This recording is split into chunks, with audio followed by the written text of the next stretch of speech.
Welcome to another episode of Living with FASD, Candid Conversations with Patti Kasper.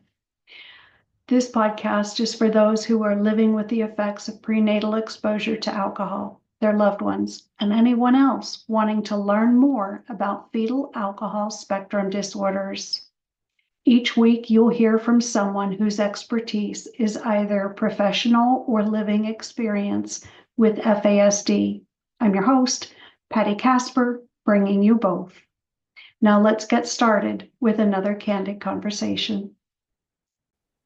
All right, welcome back to another episode of Living with FASD or Fetal Alcohol Spectrum Disorders.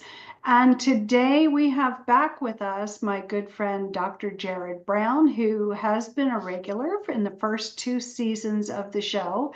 Jerrod, it's so good to have you here. It seems like absolutely forever since we've sat down and talked.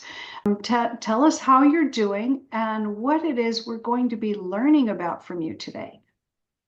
Yeah, it's been a long time, and I'm honored to be back. And looks like you've been really busy, and I've been, very busy too, doing lots of writing, publishing, consulting, and doing a lot of work now in the area of nutrition and integrative health and the gut-brain axis. And that kind of is a great segue into the topic we're going to tackle today, Okay, yeah, which is the gut brain and the central nervous system are the two systems that are first formed. So it's and not it's all surprising that they're very interrelated.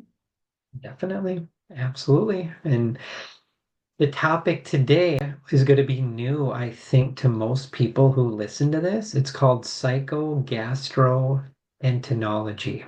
Okay, so let me take a stab at that because medical terminology was one of my Yeah, favorite classes way back when.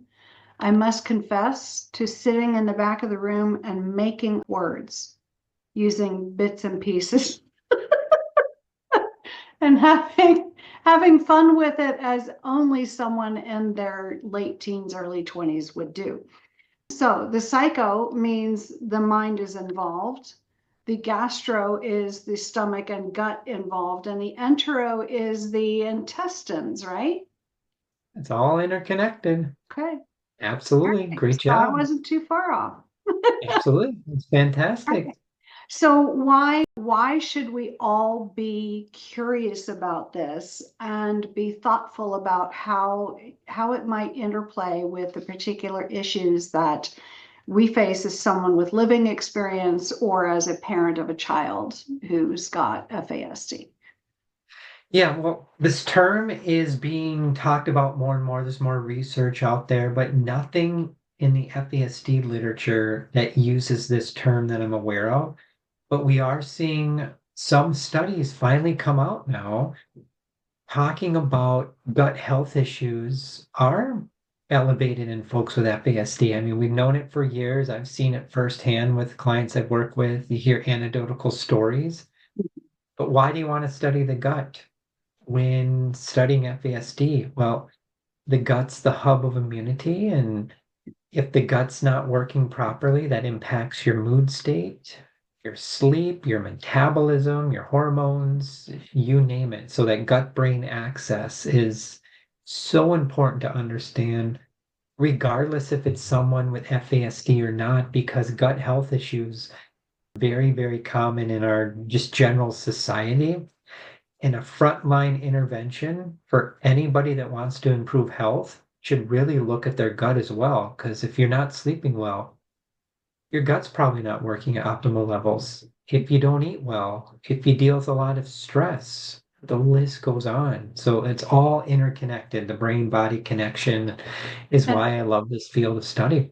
yeah, and this is all about the Make America Healthy Again movement as well, right? It's looking at all things, not just prescriptions, not just vaccinations, but it's looking at our food chain and all the Absolutely. additives. I know I've recently learned, and it was kind of horrified, that some of our big food producers who market their food not only in the United States, but all over the world, will withhold things that turn out to be very unnecessary when shipping the product to Europe or Canada or whatever else, but they'll go ahead and put it into our food, right? And does that tie in also with what we're looking at, and maybe how those of us with FASD might be more susceptible to those additives or whatever? It's difficult to know if they're more susceptible, but any human being that is consuming a high level of ultra processed foods, it's a threat to their health, brain health, body health. So it doesn't matter if it's FASD or not. If someone's eating a lot of fast food, junk food, sugar sweetened beverages, things that you can put in your cupboard and it can sit there forever because it's loaded with preservatives and salts and sugars and a lot of ingredients, you have no idea what that even means. Like a McDonald's hamburger patty. I think, wasn't there some research about you could leave it out on your counter for like disgustingly I've long? heard stories like that, but yeah, I mean, being honest, any fast food is not good for your health, Yeah. but it tastes good, it's cheap, people love it, but what you put into your mouth influences the gut, influences the brain, and one of the biggest influencers on our gut health is what we eat, positively or negatively. So that is one reason why I'm in that degree program I think you're aware of to eventually become a licensed nutritionist because I think that is a critical component to intervention that is often missing in the FASD world, even though there are a good handful of studies that do talk about dietary practices, abnormal eating behaviors among folks with FASD. So I hear lots of anecdotal stories from caregivers and clients about the role Yeah. and impact nutrition plays as well. And it's hard too because you have so many other FASD quirks that tie in, like pickiness, with so many food aversions, whether it's to flavor or to texture. That makes a diet very inclusive, right? Very limited. And then if you try and put that world with healthy eating, that can make options very, very limited. And it can be very stressful on an entire family system who wants to eat healthier, who wants to sit down and have a consistent meal time, and it gets tricky. And what about traveling and vacationing, sleepovers where maybe the child at their house has these really rigid food kind of items, but then they go to somebody else's house who doesn't understand this and there's major blow up. So those are things definitely to consider. And all of that can impact the gut too. Any stress, any rigid eating habits, just Yeah. eating, overeating, undereating, all play into this as well. And how much of that might be due to issues with maybe the vagal nerve not communicating well to the brain, like feelings of hunger or the opposite, feelings of being satisfied. Yeah, definitely, because part of the gut-brain axis is going to be the vagus nerve, Mhm. the HPA axis, you need to be aware of that, the nervous system, the enteric nervous system, which is the nervous system of the gut. So it's all interconnected and it's a massive body of research. And hopefully more and more researchers in the FASD world start looking at this because I do think it is a very important area to target with intervention. Yeah. So will you be taking that on at all, devising any studies or writing up, a call to action challenge to other teams of researchers? My group of folks I work with, we're publishing a whole line of practitioner-friendly articles on a variety of health and wellness topics, not FASD specific, but if you just Google my name and type in the gut-brain axis, you can find an article that I published on that where it's very practitioner-friendly, easy to understand, a short read. It gives a really good overview why you want to care about this topic, especially within the context of mental illness. So big connection between mental illness and gut problems. If someone is dealing with depression or anxiety, their gut is not working at optimal levels. So another targeted intervention for depression, anxiety is get the gut working better. That can actually calm the body and help reduce inflammation and gets better sleep, all So of those things. what are some strategies that people can use to alter their mood, so to speak, to mitigate the depression or the anxiety?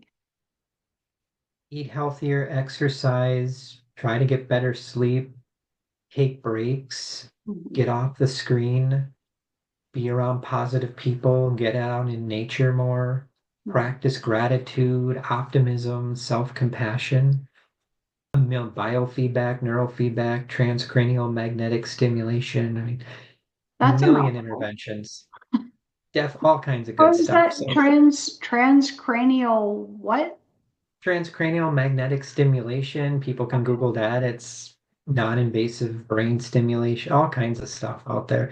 And this isn't all necessarily FASD specific, but to answer your question, Yeah. there's some different things in the literature. Okay.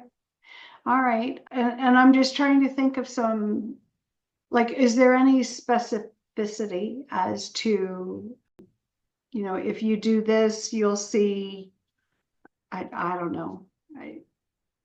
If you do You this, want me to I'm just trying to give people an idea of something they can really sink their teeth into and say, this, I want to try this, as opposed to a lot of the same things that we've all heard often, maybe still aren't doing because for so many people it seems like, the teacher in the Peanuts cartoon, wah, wah, wah, wah, wah. Yeah, I know we should be doing it, wah, wah, wah. You know what I mean? Give us something to really like light us up. would it be helpful to define psychogastroenterology and really go in the Sure, weeds with that so people know what that is, first of all? sure. So think about it, and you kind of mentioned it, but think about it's gastrointestinal psychology. It involves the gut-brain axis. When you study this, you're going to want to understand disorders of gut-brain interaction. There's many disorders that fall under that umbrella. Health psychology is a component of this. There's a whole line of interventions called brain gut psychotherapies, which I'll talk about in a few minutes. In this field of study, most of the folks that do this kind of work typically are going to be like licensed psychologists, licensed social workers, licensed mental health professionals, medical doctors who have specialized training Mhm. in this area. There's not a lot of providers out there that have specialties in this, but it's another call to action because I think whoever you are, learning about the basics of this field and understanding the skills that are talked about in this field can be very helpful because this field of study helps people better understand the interconnectedness Mhm. between what's going on in their thinking and how that can impact the gut. So it really focuses on symptom management, diagnosing the correct issues, so working in conjunction with the medical doctors. This field of study also talks a lot about education. Very important to provide the client or the client's caregivers or other professionals with education because that's empowering. If you don't know the interconnectedness between fast food consumption and gut health, or the connectedness between poor gut health and anxiety, where do we start? You have to understand the basics. Relaxation training is talked about in this research literature, the stress tolerance, increasing psychological flexibility. The list goes on and on and on. But to get maybe some buy-in from folks, again, maybe you're on the fence, like, why in the world do I want to understand the gut? When the gut is working at optimal levels, what happens? We have better energy. We typically feel happier. Mhm. Our skin is more clear. There's a big connection between the gut and skin health. Fascinating research there. Most immune people don't system. think of skin as an organ, but it actually is. Skin health. Oh man, Yeah. I wish I could go back to school and get a degree in like dermatology. The more I learn about skin health, it's a huge, huge topic that we don't appreciate. The gut health supports brain health. It supports mood. It supports sleep. It supports your ability to lose weight more effectively. It plays a role in your metabolism.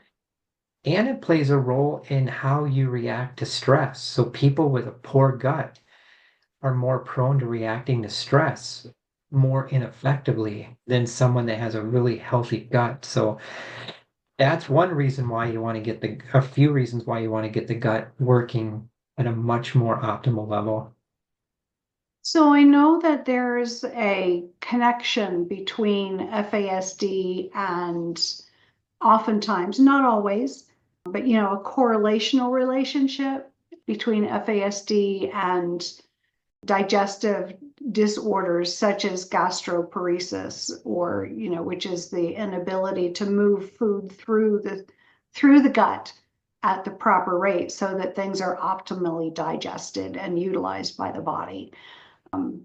What other things can we see maybe as the impact of that prenatal exposure during the first month or two when so much is going on in the structures and functions of our gut? A couple practical things to think about is damage to the prefrontal cortex. So then we're going to have executive function impairment and more self-control. So how does that relate to this? Well, numerous cases I've consulted on, the person with FASD has very poor self-control, and they oftentimes will abuse sugar, energy drinks, sugar sweetened beverages, tobacco products, doing things in the extreme, and just not thinking through our actions can be very stressful. And if we're talking about dietary patterns, that's one avenue to consider is just poor self-control. If someone's going to the buffet, which case I consulted on, the client literally went to the buffet and probably had 10 plates of food, dealing with chronic obesity and substance misuse, and all of that can impact the gut. We know that the overwhelming majority of people with FASD have sleep issues. There's a big connection between sleep health and gut health. At that neurochemical level and the damage that could happen in the brain, the HPA axis oftentimes is not working at optimal levels. That's the hypothalamus, pituitary adrenal axis. That is our body's main stress response system. So when that system isn't working properly, we're more prone to having abnormal hormone secretion. We're more prone to deal with higher levels of stress. So those are just a few things to think about. But indirectly, what happens after that person is born and they have dealt with early life trauma or fractured attachment patterns? There's a whole line of literature on those topics in relationship to poor eating practices, poor stress management, poor gut health. But not all of that is related. You won't find a lot of that in the FASD literature that's connected those dots yet. But anecdotally, I mean, I see it all the time in cases consulted on. I think too, there's a cultural impact, or a factor rather to it also. There are so many cultures that rely on food as a source of comfort or a source of hospitality or an expression of hospitality, and it would be considered rude not to, even if we're not hungry. We do it because it's expected, but especially that bit about it being a source of comfort and getting the dopamine going, the way other substances would, food becomes that addictive substance because it gets the dopamine going. It's a coping strategy. And if you look at the early childhood research literature, people with higher adverse childhood experiences are more likely to grow up and have eating disorders or unhealthy relationships with food. Again, every case is different, every situation's different. What about learned behavior? The child grows up in a home, mom or dad are drinking soda all day long and maybe smoking cigarette, whatever it is. Or what do they do to reward children? Well, let's go through the drive-through, get some fast food. On the surface, not a bad thing, but that's teaching that child, hey, let's pair this What you kind of do. food with fun. And Yeah. it's difficult on the body, even though it's fun at the time. It's hard on the brain, it's hard on the body. Yeah. If it happens over and over and over again, one time here and there, no big deal. But I know people that that's what they eat all day long, every single day. I have family members that have done that, and unfortunately, some of them have passed away earlier on in life, just poor choice making. It's sad. So you have said in previous episodes, because I mean, we talk a lot about sleep as well for, in several of the episodes. You have said that if we do nothing else, if we address our sleep hygiene, everything else will improve. What would you say would be the number one change to make in terms of what we eat that will give us a big bang for our buck, so to speak, that will make a difference that's undeniable? I'm not going to give nutritional advice here, but from what the research says, I mean, again, yes, sleep is number one to health, in my opinion, but then what goes into that? All kinds of things in terms of what we eat, how much sunlight we get during the day. Are we living a sedentary lifestyle? I've been doing a lot of studying in the field of chrononutrition and personalized nutrition. Chrononutrition is really understanding our circadian rhythms Okay. and the timing of our meals. If you look at that research, and I'm not aware of any studies FASD specific, but I think there should be.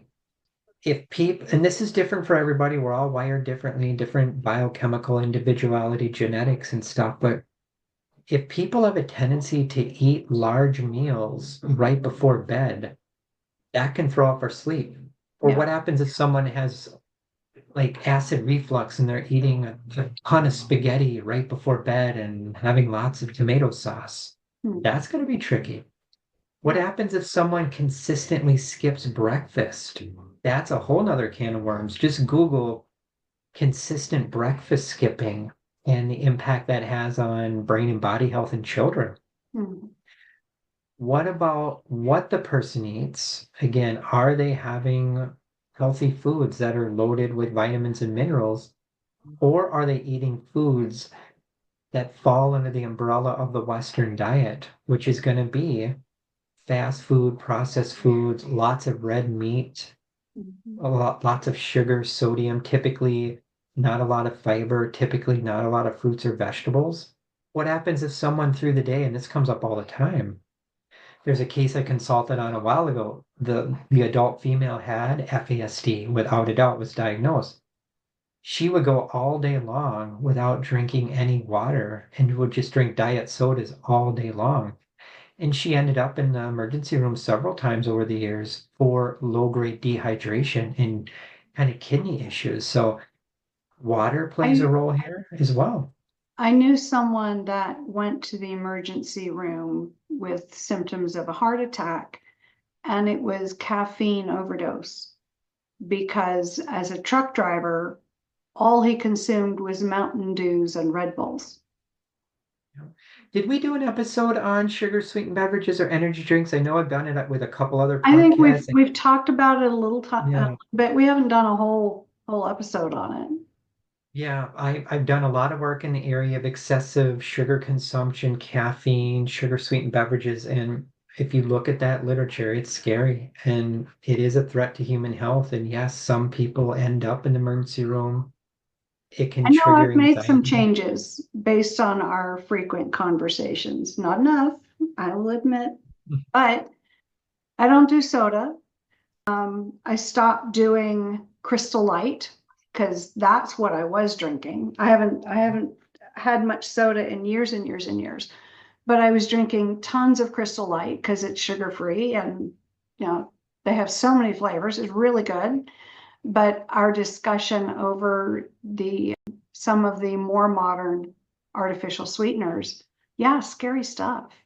Yeah, it I've is. gone And back to using saccharin instead of the better sweeteners in terms of flavor, not having the aftertaste. I'd rather have a little bit of the aftertaste, put some of those things into my system.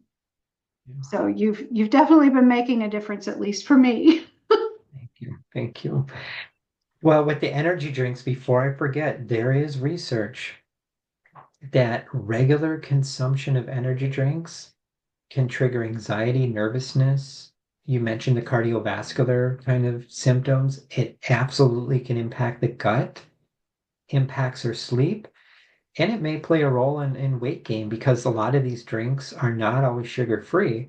So you're Yeah. getting a ton of sugar and caffeine on top of that. So there's a multitude of factors again that can impact our gut. And I don't know, would it be okay if I just share a few more just so Sure. people think holistically about this? So what else can impact the gut?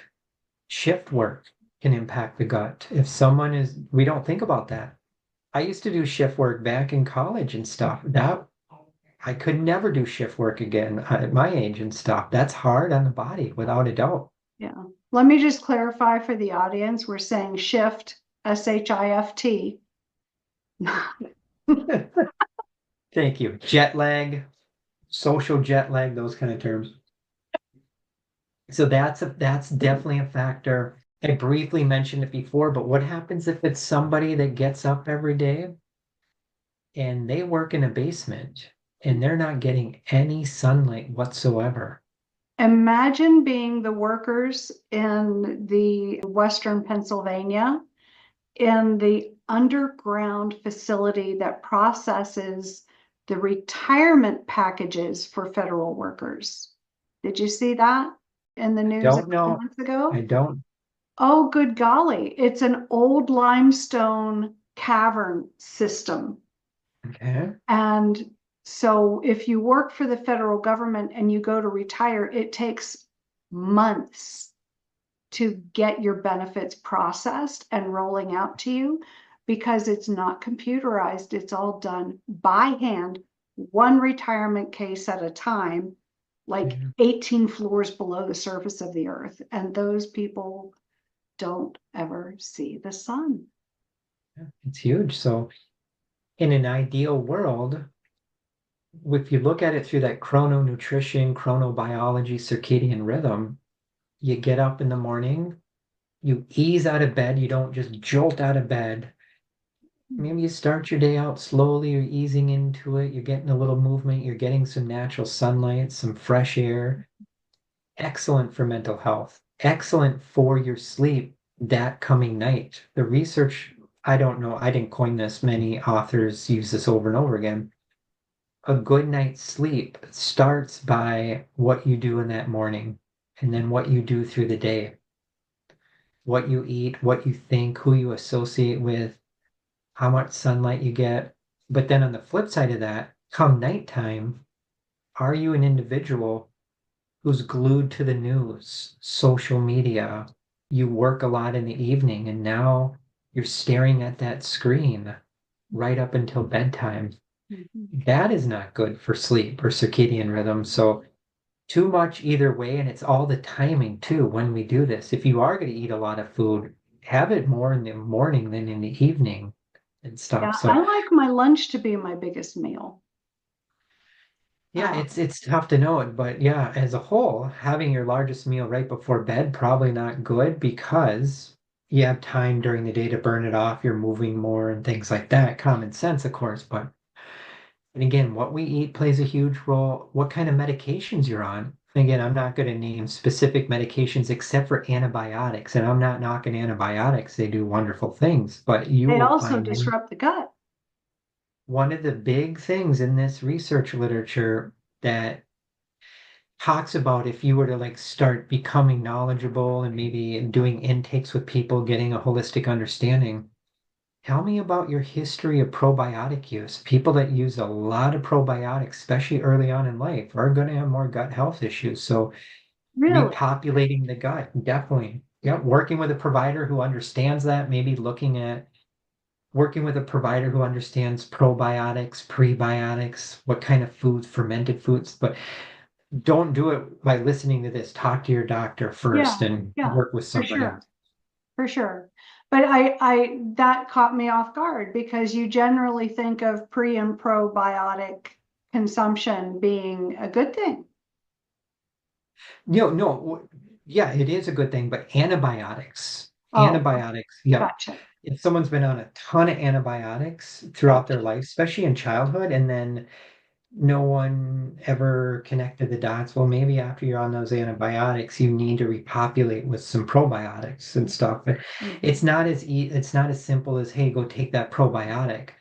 If you follow the probiotic literature, you know there's so many different strands and different types, and there's actually tests out there people can get to get a GI gut map and what's going on in the gut.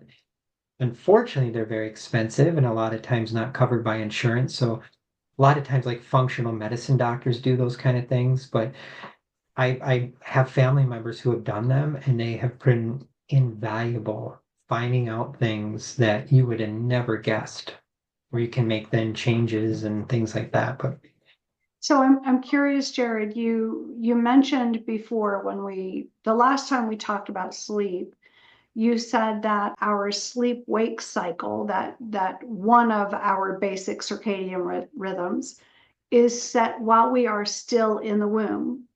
Is that also true for this what is it? chrononutrition is a field of Yes. study.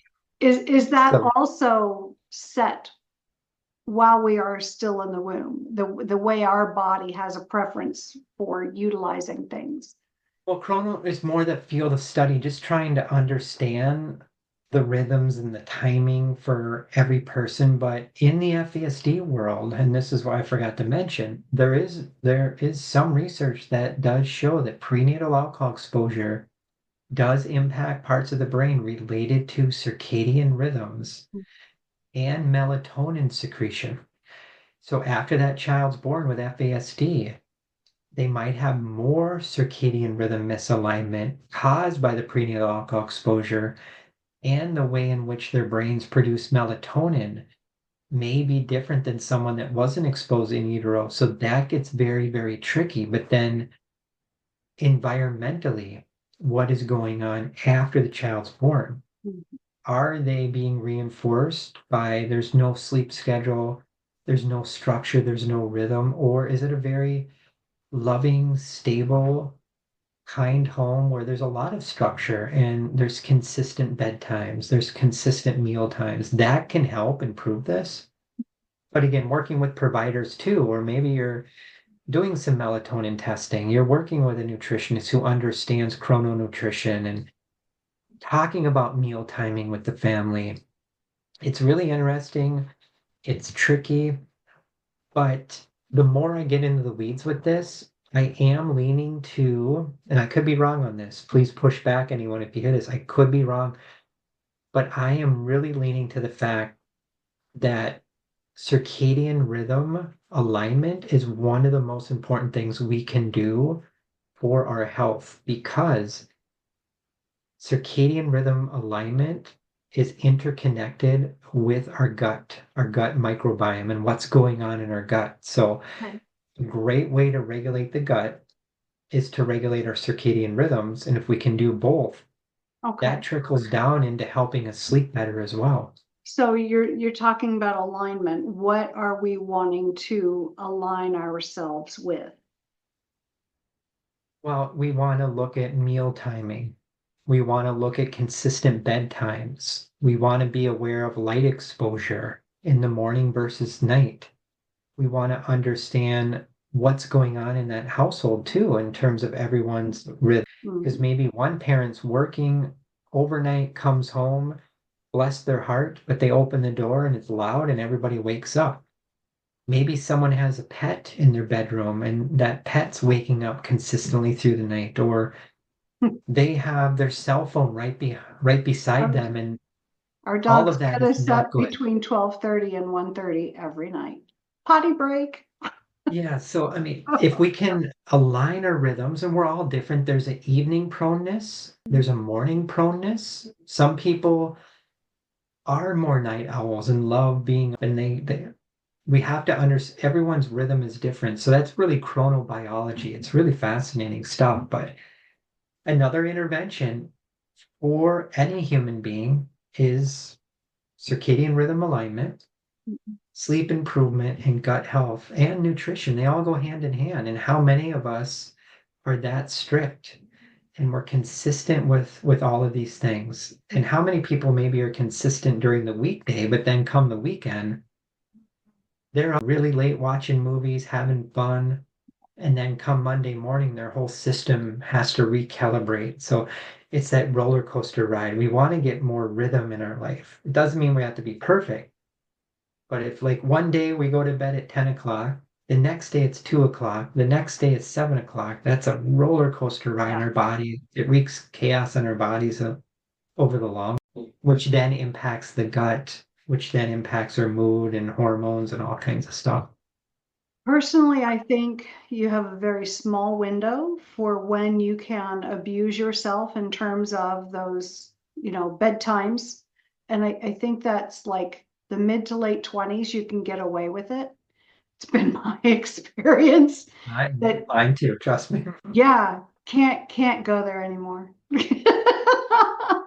No, I Especially since know. being married to someone who works in the oil fields, bedtime is 7 and time to get up is 3. And It's it's, tough. That's a tough one. yeah, Definitely. I got up with him to pack his lunch for a week. Then that was over. It's like my clock doesn't get up this early. So yeah, it can be hard, and it certainly is important to be attentive to that regularity of schedule, whether it's bedtimes or wake times or meal times, or when we have, heavy meals versus snack. Like I said a few minutes ago, I tend to be one who wants a heavier meal earlier in the day. And I think that's because my household is winding down by 7 o'clock. It's winding down. So I dinner is much lighter than my lunch typically. I Thank you for don't, bringing up snacks too. That's another very huge variable here. yeah. Yeah, and I Definitely. don't do a whole lot of snacking. And of course, that's the one thing they tell you with diabetes. Oh, you've got to have 3 meals and 3 snacks. And no, A lot of work. It's a lot of no, work and stuff. I With the don't want diabetes, there's a lot of interesting research on diabetes and the gut microbiome. Really fascinating stuff there too, which there's a connection like with Mhm. any chronic illness, disease, disorder. So Yeah. I Well, don't know and how we much and we time. have higher, there's higher commonalities. People with FASD have rates of diabetes much higher than the general public, whether it's type 1 or type 2, I believe. I'd have to go back and look at that, but I I'm think we not aware have of any elevated specific rates of. studies on diabetes and FASD yet, but I know there's more autoimmune inflammatory markers, things of that nature, which then trickle down. Well, It's type 1 is interesting. autoimmune. Yeah. So type 1 diabetes is autoimmune, Yeah. not the type 2 that's metabolic. But yeah, Would I it be think, helpful just to kind of cover a few different interventions that are covered under a psychogastroenterology sure. lens? Just here. Yes. No, a lot of you, I mean, probably know, heard of these, like problem focused interventions, cognitive behavioral therapy, even positive psychological interventions. I mentioned the psychoeducation before. Mhm. There's something called gut directive hypnotherapy. That's a gold standard intervention in this literature. What does that look like? It's not going to be it's a kind of hypnosis and stuff, but you'd have specialized training in it. It's not like the hypnosis you'd see like on a talk show where everybody's up on stage and then everyone runs around, and it's Not not not like that. entertainment. Yeah. No, this is very structured. There's different protocols to it. The professional would have advanced training in this, and it's really aimed at calming the brain and body down, relaxation training is talked about in this literature, biofeedback. Mhm. But when you think about these therapies, what are their intended goals? If you look at it through that psychogastroenterology lens, well, you want to target adverse thinking patterns. So it could be like anger management, rumination, catastrophizing, because any one of those negative thinking patterns revs up the whole system and it's connected to the gut. So the gut's off. Yeah. So you're working on reducing not only the behavioral health symptoms, but the GI symptoms. You're So helping the client. you said the gut's off. So as we ramp up the catastrophizing, any of the stress responses in the mind shuts off the gut because it's the limbs that need to be able to do fight or flight. It Is wouldn't that shut right? off the gut. No, it would just adversely Slow it impact the down. gut. Because anybody that's revved up and so angry and so stressed, your body is just so locked up. Your inflammation's climbing, your blood sugars are probably all over the map and Oh, stuff. guaranteed. Yeah, not good for depression, not good for sleep, not good for anxiety. If you are somebody and this is hard, easier said than done, try not to resolve your conflicts right as you're laying down for bed with somebody. Yeah. Easier said than done, I get it. Because just think, how do you feel if you guys both start getting revved up?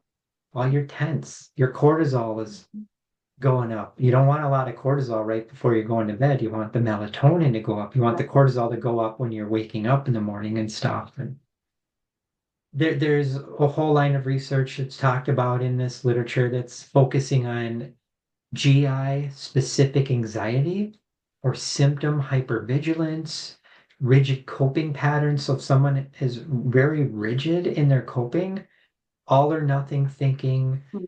their way or the highway, that's not healthy coping patterns. Right. Stress reduction is talked about, and even helping clients reduce internalized shame and stigma is very, very, very important. So Okay. those are just some targeted areas.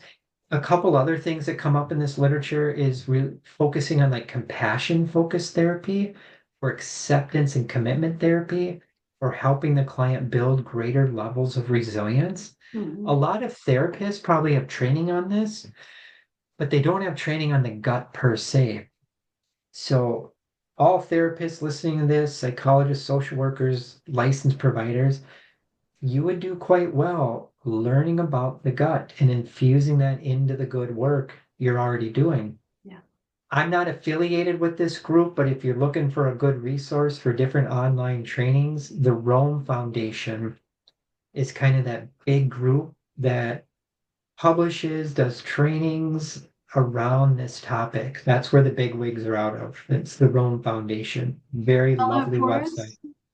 R is in Robert, O is in Ocean, M is in Mary, E is in Edward. If you just Google the Rome Foundation, definitely worth looking into if you're interested more in psychogastroenterology and disorders of gut-brain interaction and things of that nature.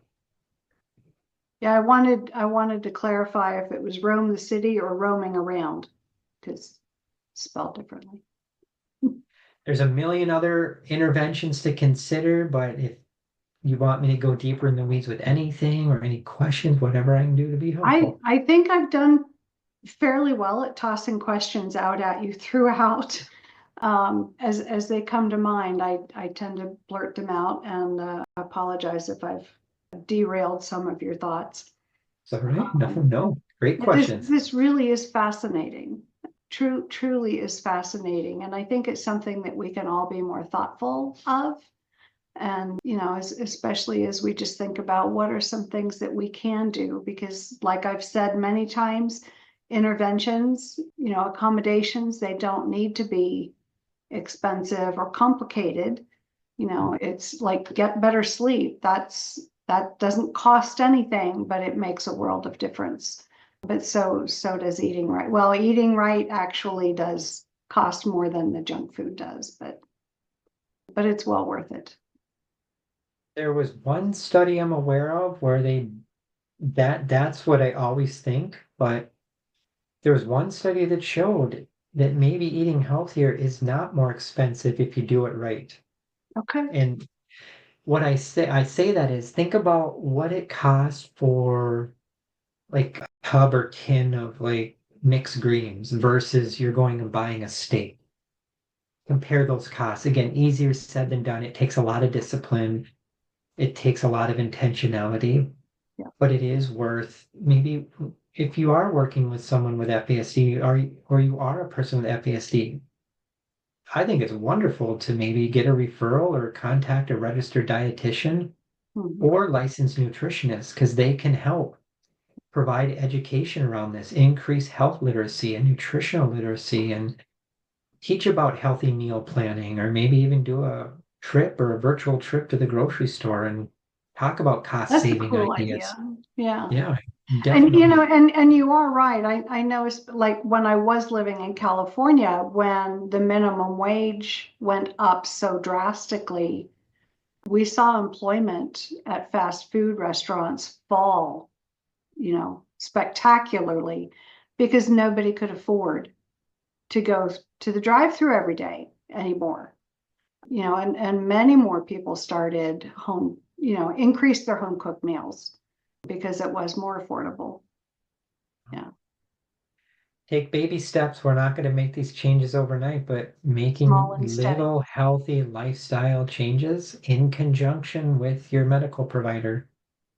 We can't go wrong regardless of who Yeah. we are. Yeah, small baby steps. Small steps still get us to the destination. It might take a little while, but Yeah. it also doesn't wear us out because we're not putting spectacular effort into things. So they're more economical from an energy standpoint. Well, fascinating discussion, Jerrod. I'm so glad that you brought this topic up, and I can't wait to see what we dive into next. Thank you, Patty. Appreciate you and all the good work you're doing. Yeah. Thank you for your first appearance on season 3. And Welcome. here's to more. And we'll see you next time. Thank you again for coming on. You're welcome. Thank you. Thank you, everyone. Thank you for joining me for this episode of Living with FASD Candid Conversations with Patti Kasper. Feel free to send comments, questions, and topics you'd like to learn more about, hear more about, to me at livingwithfasdpodcast@gmail.com.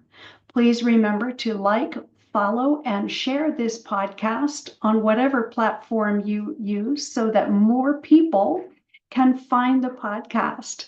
Have a blessed week, everyone, and tune in next Monday for another candid conversation on Living with FASD.